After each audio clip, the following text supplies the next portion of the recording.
लाडकी बहीण योजनेला राज्यातील महिलांनी मोठा प्रतिसाद दिला असून थेट राज्यात महायुतीचे सरकार आले. मात्र गेल्या 2 महिन्यांपासून महिलांना हप्ता मिळाला नसल्याने महिला आक्रमक झाल्या आहेत. वर्ध्यात राष्ट्रवादी शरद पवार युती यांच्या नेतृत्वामध्ये महिलांनी थेट जिल्हाधिकारी कार्यालयावर धडक दिलेली आहे. 2 महिन्यांपासून महिला लाडकी बहीण योजनेच्या हप्त्याची वाट पाहत आहेत. मात्र अजूनही खात्यात पैसे आले नाहीत. शेवटी महिलांनी जिल्हाधिकारी कार्यालय येथे एकत्र येत नारेबाजी देत रस्त्यावर उतरल्या. आम्ही इथे पूर्ण महिला भगिनी इथे जमा झालो आहे. यांचे सरासरी प्रश्न आहेत आपल्या लाडकी बहीण योजनेअंतर्गत.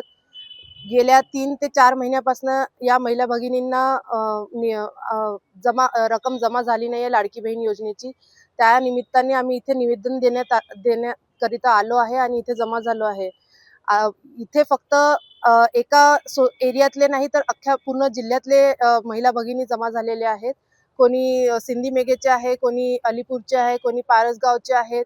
तर असं कारंजा, असं अजनसरा, अशा प्रत्येक जिल्ह्यातले, प्रत्येक एरियातले, गावातले बाया इथे जमा झालेल्या आहेत.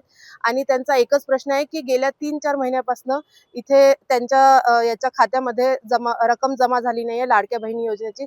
सरकारनं माझं एवढंच म्हणणं आहे की येत्या 8 ते 10 दिवसामध्ये यांच्या या प्रॉब्लेमचं हल करावं. अदरवाईज आम्ही आंदोलन करायला इथे येणार.